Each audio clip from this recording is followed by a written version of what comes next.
आप सबों को मेरा प्रणाम। Good morning to all.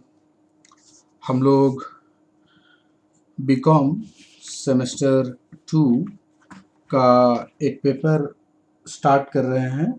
ये आज हमारा पहला लेक्चर है, मैनेजमेंट प्रिंसिपल्स एंड एप्लीकेशंस, और हम लोग इसके यूनिट 1 में हैं। और ये जो मैनेजमेंट प्रिंसिपल्स एंड एप्लीकेशंस है, इसका पेपर कोड है C3। ये कोर पेपर है आपका। और ये जो पहला जो चैप्टर है ना, हमको जो मैनेजमेंट के बारे में जानना है, प्रबंध के बारे में जानना है। और ये जो मैनेजमेंट है ना, ये बीकॉम सेमेस्टर 2 में ही नहीं है, ये क्लास 12 से ही शुरू हो जाता है। आप लोग पढ़े हुए हैं ये सब पहले, आसान है, जानते हैं आप सभी। उसी को हम लोग को थोड़ा सा डिस्कस करना है। ये आगे भी आपको मिलेगा, 12 में है, सेमेस्टर 2 में है, आगे पीजी में भी मिलेगा। मतलब हर जगह मैनेजमेंट है। तो हम लोग बहुत ही छोटा लेक्चर आज रखे हुए हैं। आज हम लोग समझने का प्रयास करेंगे कि मैनेजमेंट का थोड़ा सा इंट्रोडक्शन देखेंगे, इसके मीनिंग को समझेंगे और इसके कुछ डेफिनेशंस को देखेंगे, है ना। छोटे छोटे लेक्चर में हम लोग डिस्ट्रीब्यूट करके आगे बढ़ेंगे, है ना, चैप्टर कंप्लीट करेंगे। तो आइए हम लोग स्टार्ट करें। सबसे पहले ये आपका जो ये इंट्रोडक्शन पार्ट है, इंट्रोडक्शन से स्टार्ट करते हैं। सबसे पहले कि ये आपका जो मैनेजमेंट जो है ना, management has become an important economic organ of the present industrial society. आज जो ये जो वर्तमान जो है ना, आज जो प्रेजेंट सिचुएशन है, आज का जो समय है, ये जो मैनेजमेंट जो है ना, एक इम्पॉर्टेंट ऑर्गन बन गया है। ये प्रेजेंट इंडस्ट्रियल सोसाइटी में जो औद्योगिक समाज की जो हम बात करते हैं ना, तो ये एक औद्योगिक समाज का एक महत्वपूर्ण आर्थिक अंग बन गया है। इकोनॉमिक ऑर्गन बोल रहा है ना। एक इम्पॉर्टेंट इकोनॉमिक ऑर्गन के रूप में काम कर रहा है मैनेजमेंट, है ना, इंडस्ट्रियल सोसाइटी में। Every person in the world, विश्व के सारे लोग, है ना, from family head to prime minister of the country, कहता है कि एक परिवार का जो हेड है से लेकर के जो देश के जो पीएम हैं, और from the worker to the managing director of the of a company, कहता है कि समझिए, फैमिली के जो हेड हैं और जो देश का प्रधानमंत्री है, या यूं कह ले तो जो वर्कर है, जो वर्कर से लेकर के जो कंपनी के मैनेजिंग डायरेक्टर हैं, is busy in managing different types of affairs। ये सब लोग व्यस्त हैं, बिजी हैं। क्या चीज़ बिजी हैं? तो डिफरेंट टाइप ऑफ अफेयर्स में, अलग अलग कार्यों में लोग क्या हैं, बिजी हैं। अलग अलग मामलों में लोग व्यस्त हैं, है ना। That he has to perform in discharging his assigned duties, जिसको कि जो असाइंड ड्यूटीज है, देखिए, देश के हर लोग को, हर व्यक्ति को कुछ ना कुछ असाइंड ड्यूटी असाइंड है। तो जो असाइंड ड्यूटी है उसको डिस्चार्ज करना है, उसको कंप्लीट करना है, उसको पूरा करना है। तो उसको पूरा करने के लिए और जो ड्यूटी को डिस्चार्ज करने के लिए जो असाइंड ड्यूटीज है उनको पूरा तो करना है। तो उनको पूरा करने के लिए हर व्यक्ति, हर जो विश्व का प्रत्येक व्यक्ति, मतलब कि हर कहीं ना कहीं से लोग क्या है, बिजी है, मैनेज करने में जो लगे हुए हैं, है ना। बात को फिर से एक बार समझिए। परिवार का जो हेड है, और परिवार के हेड से लेकर जो देश का जो पीएम है, या आप कह ले कर्मचारी से लेकर जो कंपनी का जो डायरेक्टर है, हर व्यक्ति मतलब विभिन्न प्रकार के मामलों में व्यस्त है आज। आप सोच के देखिए, बिजी नहीं है, सब लोग बिजी हैं। जिसे मतलब जिन्हें उसे अब मतलब कि करना क्या है कि जो जो असाइन ड्यूटीज है उनको पूरा करना है। उनको पूरा करने में क्या है, लोग व्यस्त है ना। जिन्हें उसे क्या करना है, अपने जो असाइन ड्यूटीज है उनको पूरा करना है। बात समझ में आ रहा ना। हर लोग कहीं ना कहीं व्यस्त है। तो ये मैनेज करना पड़ेगा, है ना। जो ड्यूटीज को पूरा करना है, वो ड्यूटी को पूरा करने में क्या करना पड़ेगा, उनको किसी न किसी तरह से मैनेजमेंट की आवश्यकता तो पड़ेगी ना। Nowadays, management is needed in every type of business. आज के समय में जो प्रबंध है ना, हर तरह के बिजनेस में प्रबंध की आवश्यकता है। Whether it is small in size, चाहे साइज में छोटा हो, और लार्ज इन साइज, चाहे साइज में क्या हो, बड़ा हो। It is needed to manage economic, non-economic, individual, social, local, regional, national और पब्लिक प्रॉब्लम्स, है ना। क्या कह रहा है कि चाहे आपका ये इकोनॉमिक हो, है ना, नॉन इकोनॉमिक हो, इंडिविजुअल हो, सोशल है, लोकल है, रीजनल है ना, नेशनल है, पब्लिक है, मतलब कि सार्वजनिक, हर तरह की समस्याओं के प्रबंधन में इसकी आवश्यकता होती है। आज मैनेजमेंट की जो आवश्यकता है ना, ये किसी भी तरह का जो प्रॉब्लम है ना, उसको सॉर्ट आउट करने में मैनेजमेंट की आवश्यकता होती है। बात को समझिए। It is needed to manage, it is needed to manage, है ना। किसी भी तरह का प्रॉब्लम हो, economic, non economic, individual, social, local, regional, national, public problem, है ना, किसी भी तरह का प्रॉब्लम हो, आज इसकी आवश्यकता होती है। Management is the backbone of successful organisation. कहता है कि आज जो मैनेजमेंट है ना, एक सफल सक्सेसफुल ऑर्गेनाइजेशन का क्या है, बैकबोन है ना। बैकबोन आप जान ही रहे हैं। हम लोग जो स्टैंड खड़ा होते हैं, वो बैकबोन पर खड़े होते हैं। तो एक ऑर्गेनाइजेशन जो है, जो खड़ा होगा, जो सक्सेस होगा, मिलेगा उसको, वो मैनेजमेंट के बलबूते ही मिलेगी, है ना। तो मैनेजमेंट को कह रहा ना क्या है, बैकबोन है। तो मतलब कि अभी जो देखे कि कह रहा कि एक इंडस्ट्रियल जो सोसाइटी है, उसका एक इम्पॉर्टेंट ऑर्गन बन गया है। और चाहे फैमिली हेड, एक परिवार का एक हेड हो, या देश के पीएम हो, है ना, चाहे एक वर्कर हो, चाहे क्या हो भाई, मैनेजिंग डायरेक्टर हो, सबको इसकी आवश्यकता होती है। सब अलग अलग सिचुएशन से अपने, सब डिफरेंट टाइप के कार्यों में लगे हुए हैं, है ना। और सब लोग मैनेजमेंट में बिजी हैं, है ना। जो क्यों बिजी है भाई, क्योंकि सबको कुछ ना कुछ ड्यूटी असाइन है, और ड्यूटी को पूरा करने के लिए मैनेजमेंट की आवश्यकता होती है। बिजनेस छोटा हो, बड़ा हो, किसी भी तरह का बिजनेस हो, हर तरह के बिजनेस में इसकी आवश्यकता होती है ना। प्रॉब्लम किसी भी तरह का हो, चाहे इकोनॉमिक हो, नॉन इकोनॉमिक हो, इंडिविजुअल हो, सोशल हो, लोकल हो, रीजनल हो, नेशनल हो, पब्लिक हो, हर तरह की समस्याओं के सॉल्यूशन में भी इसकी आवश्यकता होती है ना। और मैनेजमेंट को कह रहा है क्या है, बैकबोन है। ठीक है।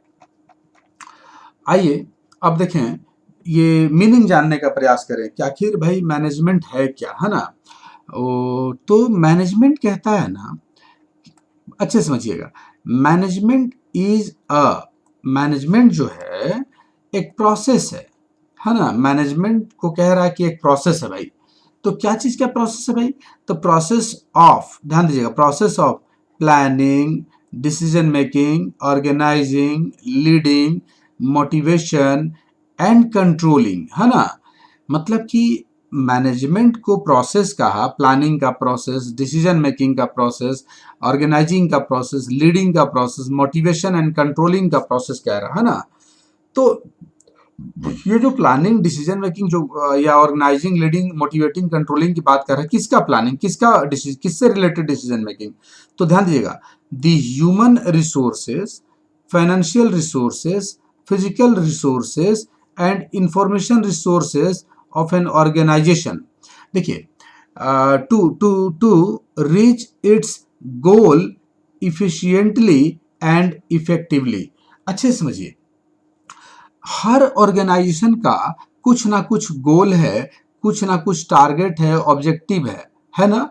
बिना गोल का क्या कोई ऑर्गेनाइजेशन काम करेगा, नहीं करेगा। जो ऑर्गेनाइजेशन, उसका कुछ ना कुछ पक्का गोल है ना, लक्ष्य है, उद्देश्य है, टारगेट है।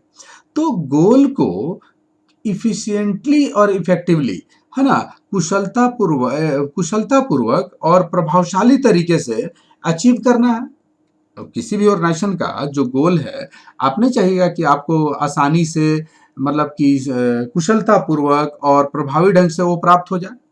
तो आप अपने गोल को कुशलतापूर्वक और प्रभावी ढंग से प्राप्त करना चाह रहे हैं, तो इसके लिए क्या करना पड़ेगा भाई?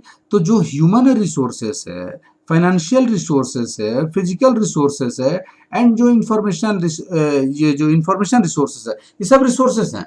इनका प्लानिंग, इनसे रिलेटेड मामलों में प्लानिंग करना पड़ेगा, इनका प्लानिंग करना पड़ेगा, इनसे रिलेटेड डिसीजन लेना पड़ेगा, इनको ऑर्गेनाइज करना पड़ेगा, है ना? लीडिंग, मोटिवेटिंग, कंट्रोलिंग, है ना? ये सब काम करना पड़ेगा, है ना? तभी आपको जो आपका गोल है वो इफिशिएंटली और इफेक्टिवली प्राप्त होगा। मैनेजमेंट एक प्रोसेस है, एक प्रक्रिया है। बात को समझिए ना, मतलब प्रबंध जो है, प्रबंध मतलब कि बात ऐसे समझिए, जो जो ह्यूमन रिसोर्सेस है, जो फाइनेंशियल रिसोर्सेस है, जो फिजिकल रिसोर्सेस है और जो इंफॉर्मेशन, मतलब जो रिसोर्सेस है, तो रिसोर्सेस से रिलेटेड क्या आप प्लानिंग नहीं करिएगा? करिएगा ना। रिसोर्सेस से रिलेटेड डिसीजन मेकिंग नहीं लीजिएगा? लीजिएगा। रिसोर्सेस को ऑर्गेनाइज नहीं कीजिएगा? करना पड़ेगा। लीडिंग की बात बोल रहा है, मोटिवेशन की बात बोल रहा है, आपका जो ह्यूमन रिसोर्सेस है, क्या उसको लीड और मोटिवेट नहीं कीजिएगा? करिएगा। कंट्रोलिंग की बात कर रहा है। तो ये जो रिसोर्सेस है ना, तो इनका planning, decision making, organising, leading, motivation and controlling का जो प्रोसेस है ना, उसको मैनेजमेंट कह रहा। सो दैट कि जो ऑर्गेनाइजेशन का क्या है, गोल है, उसको हम इफिशिएंटली और इफेक्टिवली प्राप्त कर लें। एकदम सिंपल शब्दों में समझिए, हर ऑर्गेनाइजेशन का कुछ गोल है। तो जो गोल है, जो उद्देश्य है, जो लक्ष्य है, जो टारगेट है, जो ऑब्जेक्टिव्स है, उसको इफिशिएंटली और इफेक्टिवली प्राप्त करने के लिए जो आपका रिसोर्सेस है, जो भी रिसोर्सेस हैं, उन रिसोर्सेस से रिलेटेड आपको क्या करना पड़ेगा? उन रिसोर्सेस के लिए प्लानिंग करना पड़ेगा, है ना? डिसीजन लेना पड़ेगा, ऑर्गेनाइजिंग, लीडिंग, मोटिवेटिंग, कंट्रोलिंग, ये सब करना पड़ेगा। तो इन ये जो प्लानिंग का, डिसीजन मेकिंग का, ऑर्गेनाइजिंग का, लीडिंग का, मोटिवेशन का, कंट्रोलिंग का जो प्रोसेस है ना, उसको मैनेजमेंट कह रहा। Management is the process of this, है ना? ठीक है।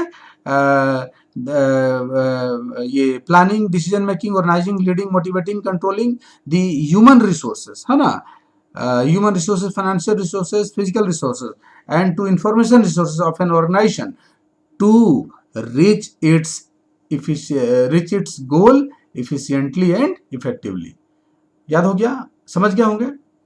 संस्था का जो गोल है, जो लक्ष्य है, उसको आसानी से प्राप्त करने के लिए रिसोर्सेस के प्लानिंग का प्रोसेस, रिसोर्सेस के डिसीजन मेकिंग का प्रोसेस, रिसोर्सेस के ऑर्गेनाइजिंग का प्रोसेस, रिसोर्सेस के लीडिंग, मोटिवेटिंग एंड कंट्रोलिंग का प्रोसेस को मैनेजमेंट कहेंगे।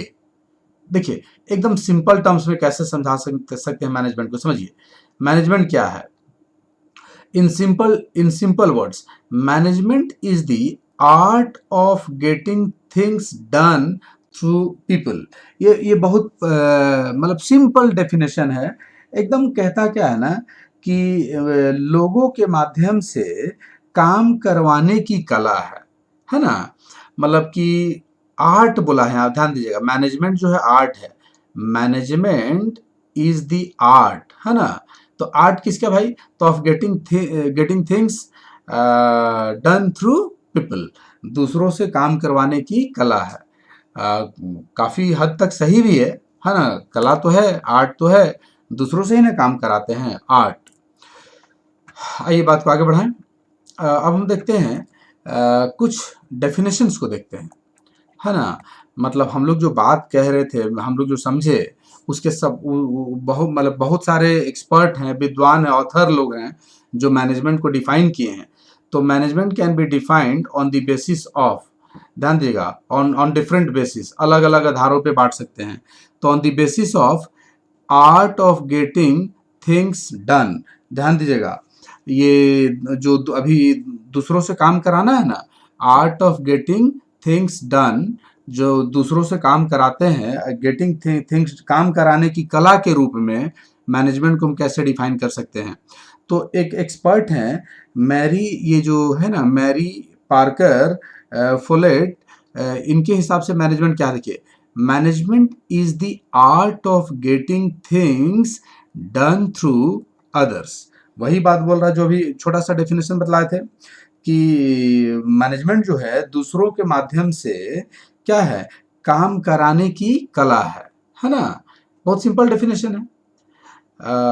दूसरा देखिए, अकॉर्डिंग टू ये जो हेरोल्ड कॉन्टेज साहब हैं, ये क्या कह रहे हैं कि मैनेजमेंट इज द आर्ट, हाँ ये भी कह रहे हैं आर्ट है, of getting things done through and with people. ध्यान दीजिएगा, दूसरों से काम कराने का वही कला है, आर्ट ये भी बोल रहे हैं। इनफॉर्मली ऑर्गेनाइज्ड ग्रुप, ये जो आप कहते हैं ना फॉर्मल ऑर्गेनाइजेशन है ना, फॉर्मली ऑर्गेनाइज्ड जो ग्रुप है, उस ग्रुप में क्या है कि क्या है मैनेजमेंट, कि management is the art of getting things done through and with people, है ना। दूसरों के माध्यम से, दूसरों के द्वारा, दूसरे लोगों के माध्यम से उनसे काम कराने की क्या है, कला है, एक फॉर्मली ऑर्गेनाइज्ड ग्रुप में। तो ये दो डेफिनेशन है art of getting things done के आधार पर। फिर देखिए और भी बहुत सारे बेसिस हैं। मैनेजमेंट को ना कोई एक सर्टेन बेसिस लेकर के हम डिफाइन नहीं कर सकते हैं, बहुत सारे बेसिस हैं। तो on the basis of management as a process, देखिए इसमें टेरी साहब का क्या कहना है, कहते हैं कि management is a distinct process, है ना। मैनेजमेंट एक क्या है कि डिस्टिंक्ट प्रोसेस है ना। ये मैनेजमेंट जो है एक एक विशेष प्रक्रिया है ना, विशेष प्रक्रिया है, कंसिस्टिंग ऑफ एक्टिविटी, जिसमें क्या बहुत तरह के एक्टिविटी शामिल है। एक्टिविटीज ऑफ क्या क्या शामिल है, प्लानिंग, ऑर्गेनाइजिंग, एक्चुएटिंग, कंट्रोलिंग, मतलब इस तरह का ये सब एक्टिविटीज शामिल है। Perform to determine and accomplish stated objectives, है ना। जो जो निर्धारित and perform to determine and accomplish stated objectives with the use of human things and other resources, है ना। मतलब टैरी साहब मैनेजमेंट को प्रोसेस कह रहे हैं, है ना।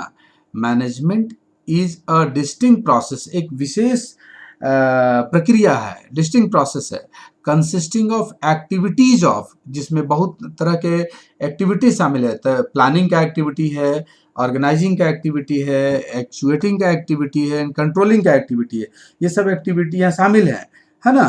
जो जो जो एक्टिविटी शामिल हैं, परफॉर्म टू, मतलब ये सब क्यों किए जाएंगे, ये जो एक्टिविटीज हैं, perform to determined and accomplish stated objectives, है ना। ये सब क्यों करेंगे, तो to to determine and accomplish stated objectives, जो जो ऑब्जेक्टिव्स हैं उसको क्या करने के लिए, पूरा करने के लिए, with the use of human beings and other resources, मतलब जो ह्यूमन रिसोर्सेस है, जो मानवीय संसाधन है, और दूसरे संसाधन के को यूज करके जो आपका स्टेटेड ऑब्जेक्टिव्स है उसको प्राप्त करने के लिए उसको प्राप्त करने के लिए उसको प्राप्त करना है। कैसे, तो इन एक्टिविटीज के माध्यम से, है ना। तो जो प्रोसेस है, जिस जो प्रोसेस, उस प्रोसेस को क्या कह रहा है लोग, मैनेजमेंट है। Management is a distinct process, process है ना, जिसमें कई तरह की एक्टिविटी शामिल है, ये सब एक्टिविटी शामिल है। क्यों करते हैं एक्टिविटी को, तो to determine and accomplish the stated objectives, है ना।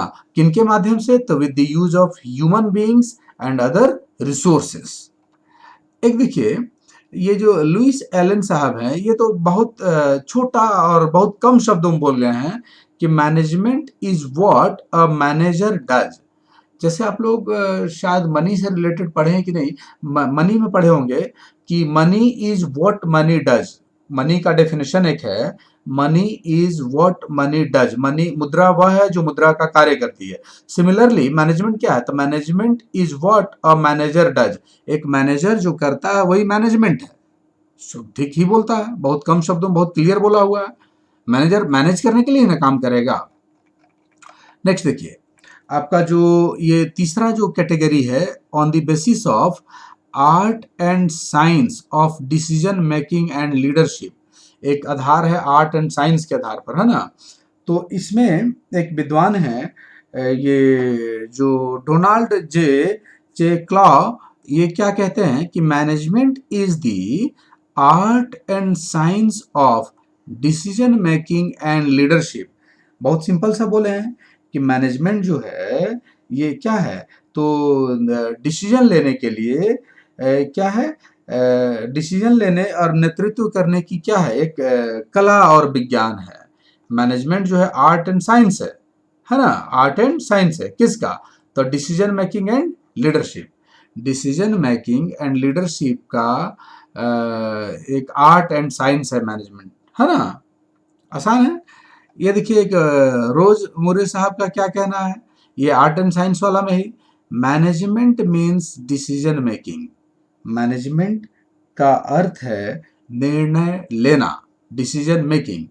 Decision making cannot be the only function of management. निर्णय लेना प्रबंध का एकमात्र कार्य नहीं हो सकता है ना, एक सिर्फ इकलौता फंक्शन नहीं हो सकता मैनेजमेंट का। Even though it is very important, भले ही यह क्या है, बहुत महत्वपूर्ण है। बात को समझिए, बड़ा अच्छा बात बोले हैं। Management means decision making, management का अर्थ क्या है, डिसीजन लेना है ना। फिर कहते हैं कि decision making cannot be the only function of management. Decision making सिर्फ क्या है, निर्णय लेना सिर्फ प्रबंध का एक कार्य नहीं हो सकता है ना। Even though it is very important, भले ही यह क्या है, बहुत इंपॉर्टेंट है। और देखिए एक ये चौथा ग्राउंड है, चौथा बेसिस है इंटीग्रेशन ऑफ एफर्ट। ये ज्यादा यूज होता है आजकल, ध्यान दीजिएगा। इंटीग्रेशन ऑफ एफर्ट की बात बोल रहा है ना, जोड़ना, प्रयासों को जोड़ना, ठीक ना। तो इसमें अकॉर्डिंग टू एक विद्वान है, उनका नाम क्या है विद्वान का, तो कहते हैं कि ये किथ एंड, ये इनका नाम है गुबेलिनी, है ना। किथ एंड क्या नाम है, गुबेलिनी के अनुसार मैनेजमेंट इज दी फोर्स, एक फोर्स है, क्या है, एक बल है, that that that factors that factors integrate main and physical plant. जो करता क्या है कि ये जो मेन है, जो ह्यूमन रिसोर्स जो जिसको हम कहते हैं मेन है, और जो फिजिकल प्लांट है, दूसरे जो फिजिकल रिसोर्सेस हैं, उनको जोड़ता है into an effective operating unit. एक प्रभावशाली, एक प्रभावी ऑपरेटिंग यूनिट के रूप में क्या करता है, जोड़ता है। मैनेजमेंट एक फोर्स है ना। मैनेजमेंट एक फोर्स है जो जो क्या कर देता है, तो मेन को एंड फिजिकल प्लांट, मतलब कि जो ह्यूमन रिसोर्स है और जो फिजिकल रिसोर्सेस है, उनको एक ऑपरेटिंग यूनिट में, एक प्रभावशाली ऑपरेटिंग यूनिट के रूप में कन्वर्ट कर देता है, को जोड़ता है ना। एक प्रभावशाली ऑपरेटिंग यूनिट के तौर पर क्या कर देता है, कन्वर्ट कर देता है, मतलब उसमें जोड़ देता है मेन को और फिजिकल रिसोर्स। ध्यान दीजिएगा, ह्यूमन रिसोर्सेज और फिजिकल रिसोर्सेज को जोड़ता है ना। और वो क्या बनाता है, तो एक इफेक्टिव ऑपरेटिंग यूनिट में बदल देता है ना। ठीक है। मैनेजमेंट एक बल है, एक फोर्स है, जो जो ह्यूमन रिसोर्स और जो फिजिकल रिसोर्सेस हैं को एक प्रभावशाली, एक इफेक्टिव ऑपरेटिंग यूनिट में क्या करता है, एकीकृत करता है, इंटीग्रेट कर देता है, जोड़ देता है।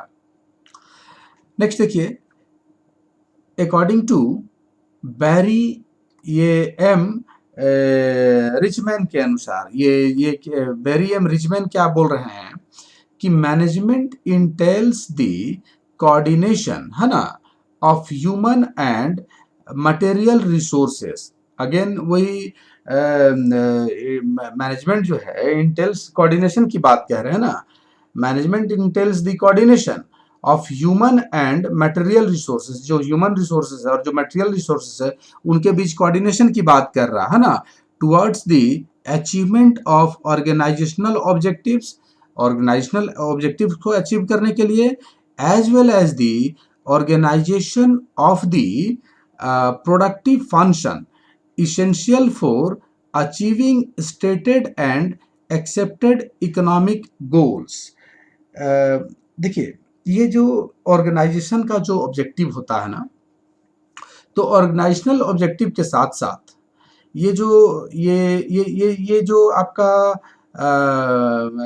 क्या बोलते हैं, जो ऑर्गेनाइजेशनल जो ऑब्जेक्टिव है उसके साथ साथ कह रहे हैं ना कि ये जो आपका क्या कहते हैं इसको, जो इकोनॉमिक गोल्स है ना, जो ऑर्गेनाइजेशनल गोल के साथ साथ जो आपका जो इकोनॉमिक गोल है उसको उसको ऐसे ऐसे समझिए ना, मैनेजमेंट मैनेजमेंट कोऑर्डिनेशन को यहाँ बल दिया है, कोऑर्डिनेशन पे।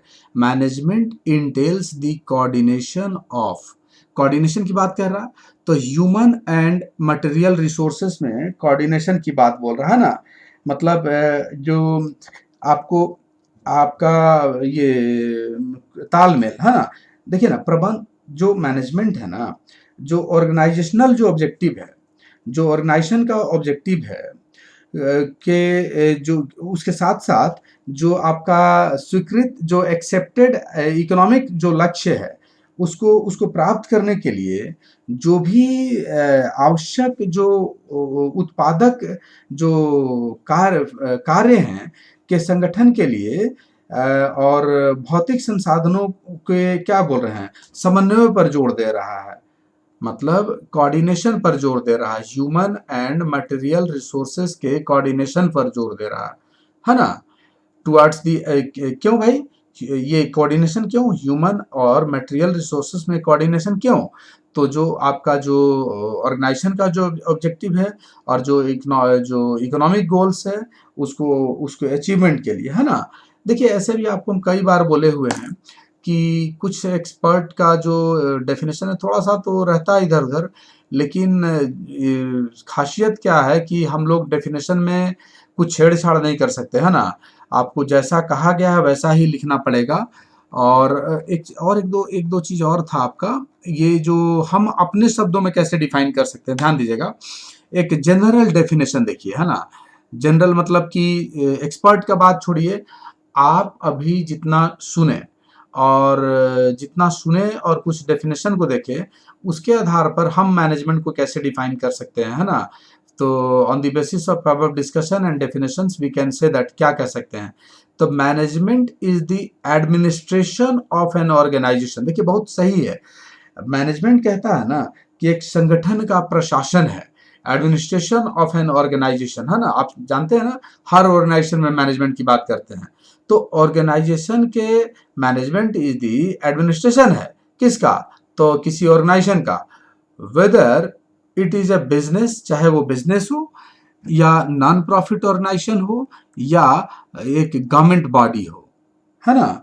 प्रबंध क्या है, एक संगठन का, एक ऑर्गेनाइजेशन का एडमिनिस्ट्रेशन है, प्रशासन है, चाहे वो व्यवसाय हो, बिजनेस हो, चाहे वो क्या हो, नॉन प्रॉफिट मेकिंग ऑर्गेनाइजेशन हो या फिर क्या हो, एक गवर्नमेंट बॉडी हो।